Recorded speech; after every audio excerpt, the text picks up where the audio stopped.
Hey, what's up guys? So as you guys know, the Escort Redline's successor, the Escort Redline EX, was just officially announced. And so I want to go ahead and do a video talking about long-range performance, how that works, and what all is involved in terms of, high performance, long-range detection. Now currently the top of the line long-range radar detectors used to be the Escort Redline, but it is now the Uniden R1 and the R3. Now that there's a new Redline, I want to go ahead and do a video talking about long-range detection. Now I also want to go ahead and do a giveaway for you guys. I'm going to be giving away to one of my Patreon supporters a brand new Uniden R1. So for those of you guys who'd like to be entered, you need to be one of my Patreon supporters, and I'm going to be giving one of those away very soon. And so on that note, let's go ahead and jump right into the video and start talking about long-range radar detection.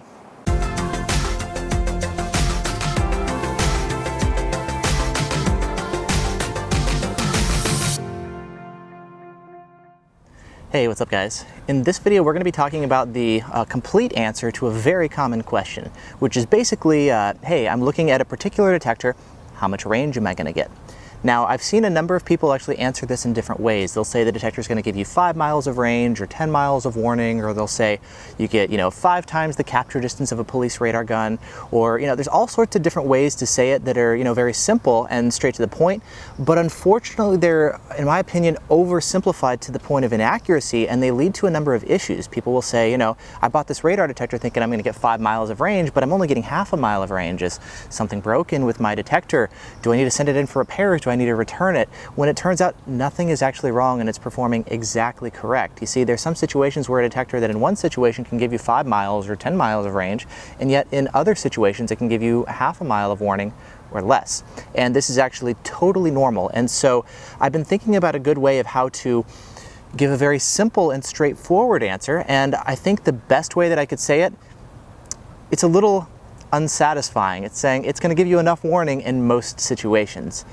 Now that's cool, but that's not as cool of an answer as like 10 miles of range, And I've been trying to think of a very simple way to answer the question, but I don't think there's a good way to do it accurately without going into a little bit of detail and explanation. And so in this video, I want to talk about some of the most important aspects to radar detection, long-range performance, and things that can impact your range.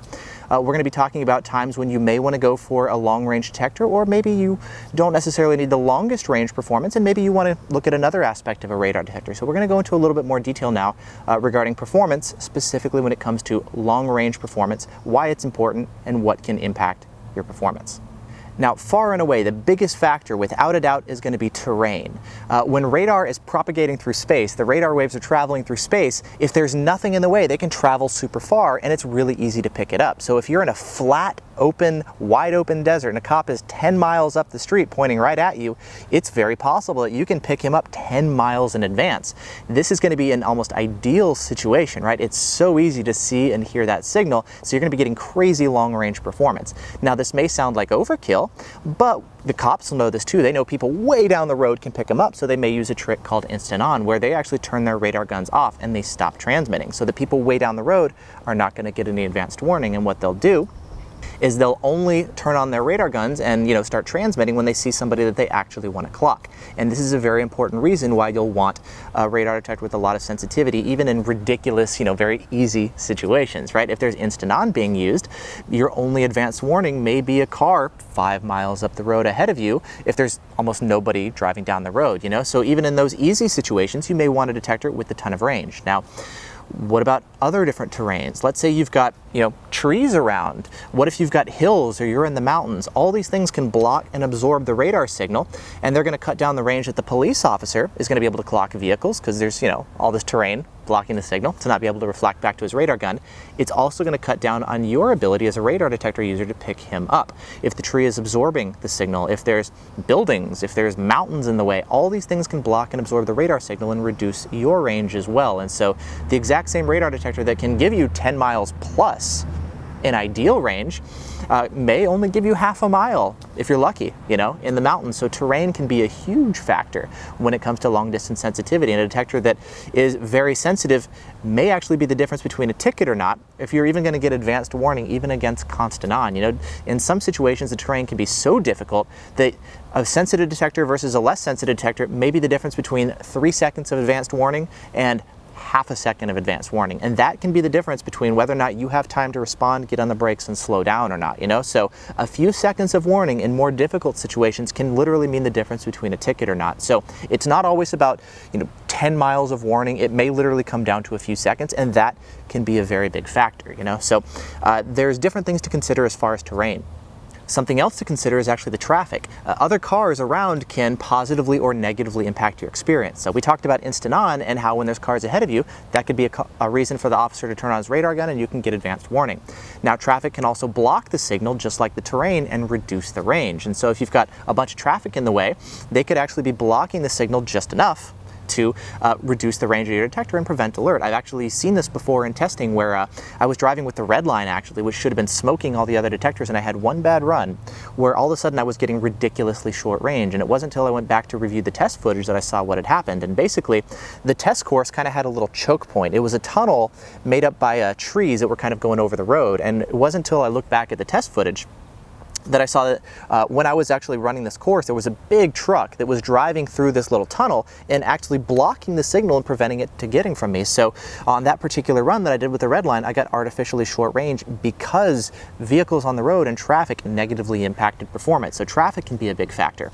Traffic can also positively affect the results in your favor. So for example, let's say there's the radar gun and there's the radar detector, and the road is kind of a curve like this. The cop is actually aiming his radar gun down this way.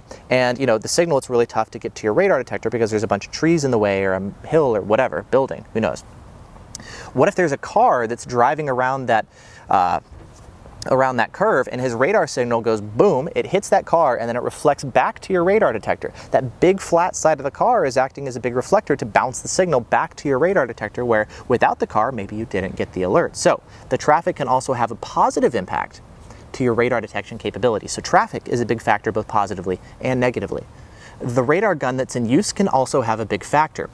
Radar detectors are designed, just the way that they're designed, they may be more sensitive to certain frequencies, they may be less sensitive to other frequencies. So a detector may be better at picking up 34.7, but maybe not as good at picking up 33.8 or 35.5 or K-band or X-band. So the way that the detectors themselves are designed may actually be more sensitive to one particular frequency than another. Additionally, the radar guns themselves, they're all designed a little bit differently. Some radar guns just happen to have higher output power levels than others. Some radar guns have lower output power levels, and this can also be a factor as far as, if you're able to pick up that signal or not. The polarization of the radar gun antenna can also make a big difference. Typically, radar guns here in the US have circular polarization, which is the easiest to pick up. Some radar guns have linear polarization. They may be vertically polarized, they may be horizontally polarized. That can make it tougher for a radar detector. Vertical polarization is easier to pick up. Horizontal polarization is more difficult. Overseas in Europe, where they actually have some of the horizontally polarized radar guns, they actually sell specialized mounts where you can take your radar detector, rotate it 90 degrees, and mount it on the windshield, and it's going to do a better job against guns that have one style of polarization at the expense of the other. But typically, you're going to want to run your radar detector horizontally mounted, and it's going to be good against circular polarization as well as vertical polarization, but not as much horizontal. So that's kind of an advanced thing, but let's just say that vast majority of the time, almost everywhere actually, especially here in the US, you're going to want to run your radar detector horizontal the way it's designed to be used. But polarization can have an impact to radar detection capabilities as well. The settings of your radar detector can also have a big difference. You may actually want to adjust the settings to give you better performance at the expense of more false alerts. Maybe you want to cut back on the false alerts and you would start enabling some of the filters, but that comes at the expense of the reduction of the performance of your detector, either the range, the reactivity, etc. So these settings that you choose can have a big factor.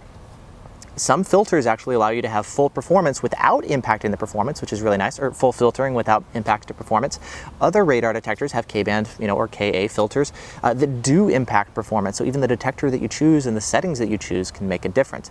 This can vary from one firmware version to another. So as you can see, we start getting into a lot of different little nuances and all of these details that can really impact performance, right? You've got things like some detectors, just due to manufacturer's tolerances, the components may make them a little bit more sensitive than another. So one detector may be 2, 3, 5, 10% more sensitive than another detector. So in testing, it's actually good to test multiple copies of detectors whenever possible to test for things like manufacturer's tolerances and variances from one copy of a detector to another. Even the weather can have a big impact. Radar travels best when there's nothing blocking the signal. So if it's dry, if it's clear terrain, it's going to work very well. rain and snow can actually reduce the range of the radar detector and for the radar gun. It can make it tougher on both ends. Rain actually affects K-band more than it does Ka-band, so that's another thing to consider. But really some of the biggest things are going to be things like terrain. Is there a hill blocking the signal? Chances are, you'll pop over the hill and boom, now that the hill's no longer blocking the signal, that's when your detector will go off. Or maybe you come around a bend and all of a sudden, now that you've got a better view of the radar gun, now you're able to see it. A more sensitive detector may actually be able to see the signal before you get, over top of that hill. It may pick it up on the previous hill where the less sensitive detector wasn't able to pick it up. Some of the lowest quality detectors, the least sensitive detectors, they may typically not even alert until you're at line of sight range, and by the time the police officer is able to clock you, only then will the radar detector go off. That is typically what you'll see with some of the lowest end radar detectors. But when it comes to the top end radar detectors, they'll give you plenty of warning. And really what it comes down to is you're going to get advance warning before the police officer is able to pick you up. And this is really what it comes down to. Ultimately, when it comes to protecting you from speeding tickets, do you get advanced warning? The more sensitive the radar detector, the more likely that you're going to be able to pick him up before he can pick you up.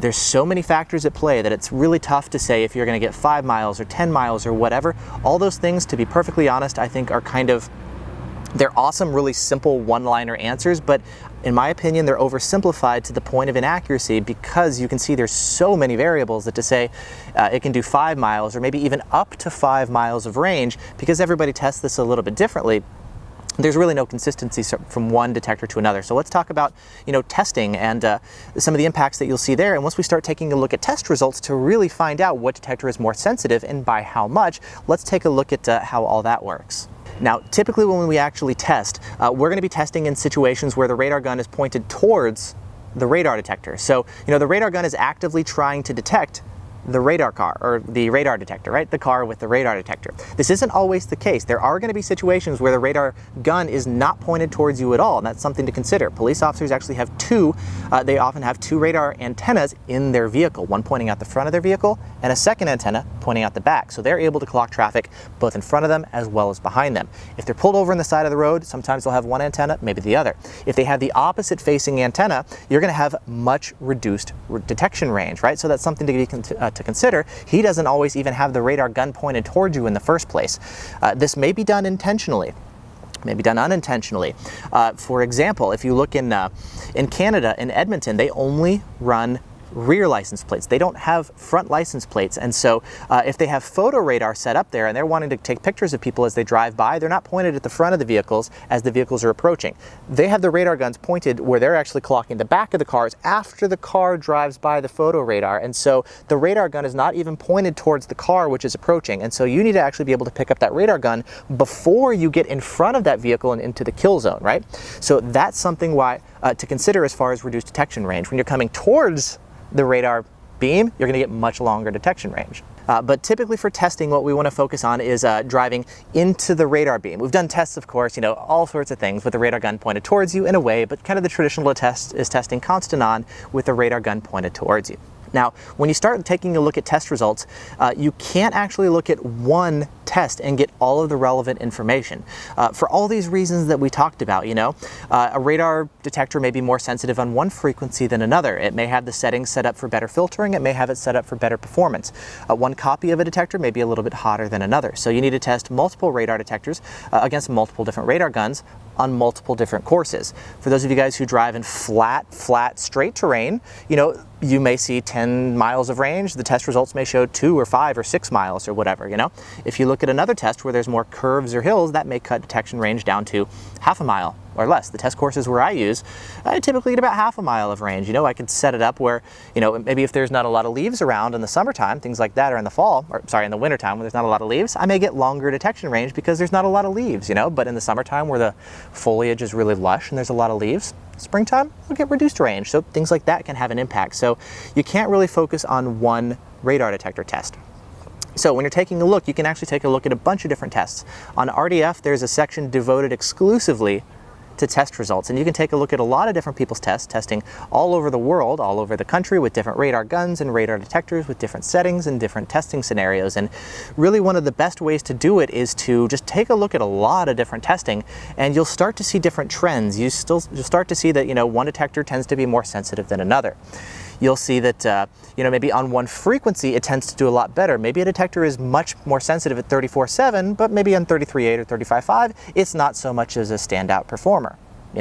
Maybe it does really well on K-band, even with the filters enabled, where some other detectors, if you've got a lot of K-band falses, you'll want to enable the filters, but you'll see a much more drastic impact to performance. So that could be something to consider. So as you can see, there's a lot of aspects to it. And in my opinion, one of the best ways to get an accurate representation, and what I do is I do a lot of my own testing, and I also take a look at a lot of other people's testing. This is really a group effort to take a look at, and conduct a lot of testing and put all the pieces together to really get a good, accurate representation of the big picture. Then the question is, okay, now that we've considered all the variables, we've looked at dozens of tests conducted by lots of people over time in different situations with different radar guns and radar detectors and multiple copies of detectors, how do we simplify all of that? That is one of the difficult things to do. To say it's going to give us 5 miles or 10 miles, I don't think is a really good way of doing it. I like the simplicity of it, but I don't think that it's accurate. And as I said at the beginning of the video, I think one of the best ways of saying it really is this detector will give you the best possible shot at detecting radar. This applies to constant on, this applies to instant on, this applies to straightaway, this applies to curves and hills and trees. So you can say this detector is going to give you the best shot at doing it. Currently the best ones at doing that are going to be the Uniden R1 and the R3. You've also got really good options like the Escort Redline, the Redenso Pro SE, etc. There's a lot of good remotes that are going to be focused on crazy long distance performance. The Remote M3s, Redensos, the Stinger VIP, etc. So there's some detectors that are really focused on performance. They have a lot of other features as well, but they're definitely going to be your long range performers. And for those of you guys who are really looking for top end performance and detection capabilities, those are detectors to take a look at.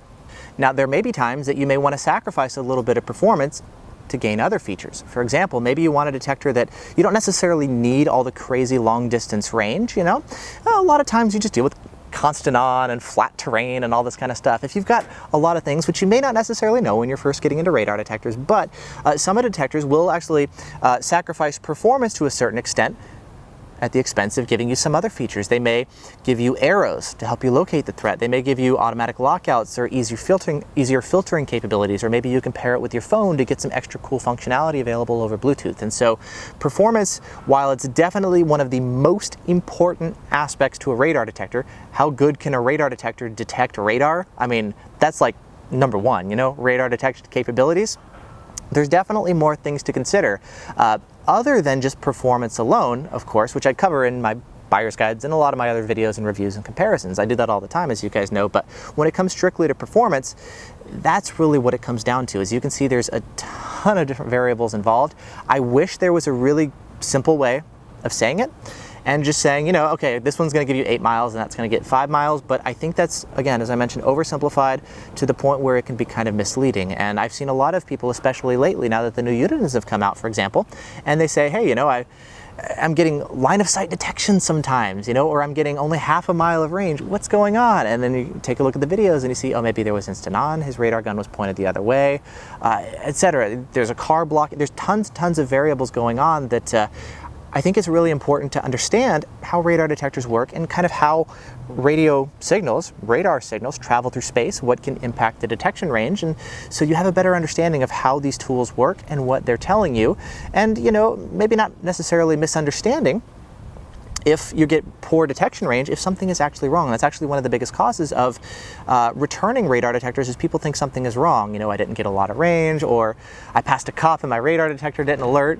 because he didn't have a radar gun in his car, or he had it turned off, or whatever, and people think, oh, are my settings wrong? Is my detector bad? Typically people look for that kind of stuff, and that can totally be the case. There are instances where something was wrong with the detector. I've had that happen, and this has happened across the board with many different brands for a variety of reasons. But generally speaking, the majority of the time, these things do tend to be working fine, and a good way to really do it is maybe conduct some tests of your own. You can pick up a radar gun like a Bushnell, for example. That's a really popular one, and conduct some tests of your own, and it's a great way for you to verify whether your detector is working properly and see how it responds in many different situations. And I want to do some follow-up videos actually talking about how to conduct your own radar detector testing. It's extremely valuable. You learn a ton. You can test your detector and make sure it's working properly. You can provide a lot of really helpful comparison information for the community. And I just think it's a super helpful thing for you and for everybody else. And so I want to do some additional videos talking about how to actually do the testing. But as far as understanding how much range you get from a radar detector, these are many of the factors that are involved. If you've got a lot of flat straightaways and cops that use constant on and whatnot, you can get by with a less sensitive detector, and maybe you want to maybe get a less expensive detector, or put your money into, you know, GPS features or arrows or lockouts or all that kind of stuff, you know, as opposed to focusing more on the performance. If you drive in a situation where you've got a lot of hills, trees, curves, mountains, instant on to deal with, things like that, you may definitely want to prioritize long-range sensitivity, because again, that can be one of the most critical deciding factors when it comes to getting a ticket or not, which is one of the big things that radar detectors are here all about, you know. So anyways, I know this video kind of goes into a lot of detail, and I've been spending time thinking about how to do this in the simplest way possible, and I don't think that there's a way to do it really simply and satisfying in a way that's also really accurate. So I hope this video helps to explain a lot of the key factors that can impact radar detection capability, and kind of what goes into radar detection, and what will cause reduced sensitivity and reduced range on your detector. So if you're looking to set up your detector properly, I've got tutorials for most of the different detectors at this point. On my video, actually click the tutorials button, or on my website rather, and I'll put a link down in the video description to the different tutorials and setup guides that go over how to set up your detector for maximum performance, or to cut out false alerts, and what all the different features do.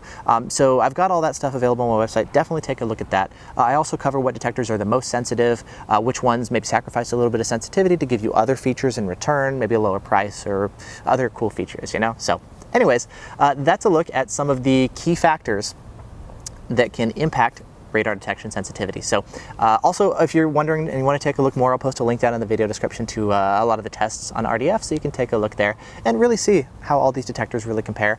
And, you know, real world situations, set up real world test courses, radar guns, and run a bunch of different radar detectors and see how they fare, you know. So anyways, thanks for watching. Hope you guys have appreciated this. Let me know if you have any questions, and I'll see you guys in the next video.